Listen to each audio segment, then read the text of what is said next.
Revenez sur ma chaîne, c'est Afro Queen ou bienvenue si tu es nouvelle. Dans la vidéo d'aujourd'hui, je vais te parler des applications indispensables que tu devras utiliser lorsque tu viendras au Canada. Donc, la première application que je te conseille d'avoir sur ton téléphone, c'est l'application Transit.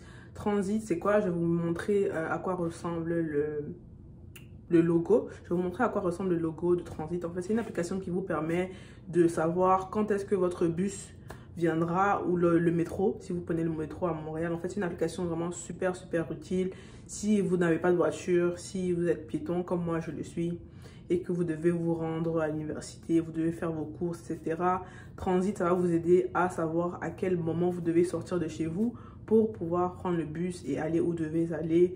Et en fait, ça vous permet de vous organiser le plus facilement possible. Donc, Transit, c'est vraiment une application indispensable, à mon humble avis, à avoir sur son téléphone.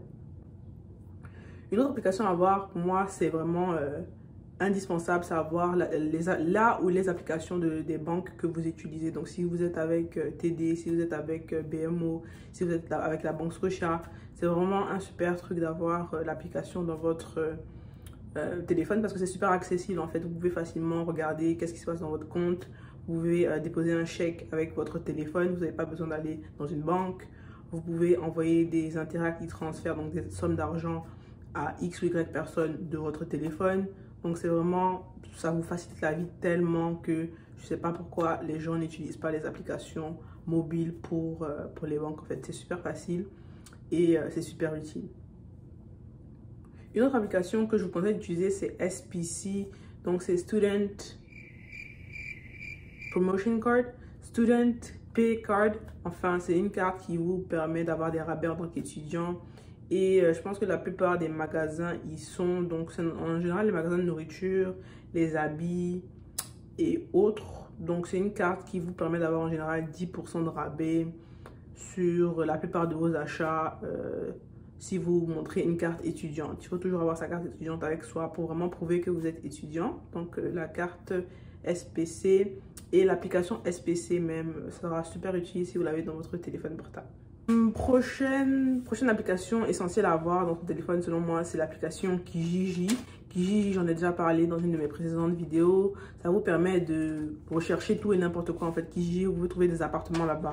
Vous pouvez trouver des meubles d'occasion. Vous pouvez trouver un ordi d'occasion. Vous pouvez vendre votre voiture. Vous pouvez acheter une voiture d'occasion. En fait, Kijiji, c'est un endroit où vous pouvez tout trouver, mais de seconde main, où vous pouvez trouver des logements là-bas. Donc, moi, j'ai l'application personnellement Kijiji sur mon téléphone parce que lorsque je recherche un appartement, c'est facile, c'est facilement accessible, c'est user-friendly. Donc, l'application Kijiji, indispensable. Une autre application que je vous conseille d'avoir, c'est Hydro-Québec. Parce que ici, vous allez être amené à payer l'électricité. En général, l'électricité n'est pas inclue dans le prix du loyer, à part si vous êtes vraiment chanceux. Donc, Hydro-Québec, moi, ça me permet d'avoir déjà mes factures à chaque 2 mois d'Internet. Et ça me permet d'avoir une idée générale de quelle est ma consommation d'électricité par mois, si j'ai pu consommer tel jour. Ça me permet également d'accéder à ma facture. Ouais, c'est juste plus facile d'aller sur ton téléphone que sur un ordi en fait. C'est pour ça que j'ai l'application sur mon téléphone. Prochaine application que vous devrez avoir, je pense, c'est une application de géolocalisation. Quand on vient dans un nouveau pays, bien entendu, tu sais pas où tu vas, tu connais pas les coins, donc vraiment indispensable, c'est logique. Normalement, tous les téléphones ont, je pense, une application de géolocalisation. Donc, ça va vous permettre de vous orienter si vous êtes perdu quelque part et d'arriver à destination.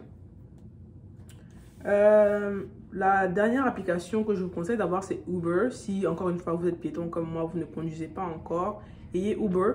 Parce que Uber, ça va vous permettre de commander, je pense que vous connaissez Uber, vous commandez une voiture pour qu'elle vous emmène d'un endroit à l'autre, pour que vous puissiez rentrer chez vous, si vous n'avez pas pu prendre le bus, si vous êtes rendu loin quelque part et il n'y a plus de bus à une certaine heure. Enfin, Uber va vous faciliter la vie. Et pour les comment appelle-t-on? Pour les conducteurs, il y a également une application que moi particulièrement, je connais des gens qui l'utilisent. C'est pour détecter s'il y a des policiers, s'il y a des travaux, s'il y a tout ce qui est relié à la voiture et dans cette application.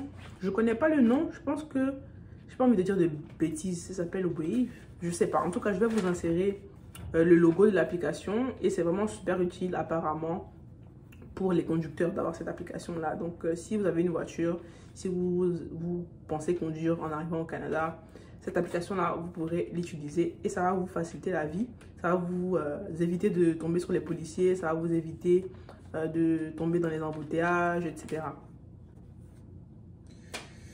Une dernière application dont je voulais parler aujourd'hui, c'est LinkedIn. Donc LinkedIn, c'est l'endroit où vous pouvez avoir un profil professionnel, vous pouvez chercher un emploi, les employeurs peuvent vous contacter. Donc si vous n'avez pas vraiment un profil LinkedIn indispensable, lorsque vous arrivez au Canada, avoir un profil LinkedIn, ça va vous permettre de rester en contact avec les gens lorsque vous faites des sessions de réseautage, ça va vous permettre de bâtir un réseau. Donc je vous conseille vraiment vivement de créer un profil LinkedIn si vous n'avez pas encore un profil LinkedIn. Voilà, c'est tout pour aujourd'hui. N'oubliez pas de vous abonner et on se verra dans une prochaine vidéo.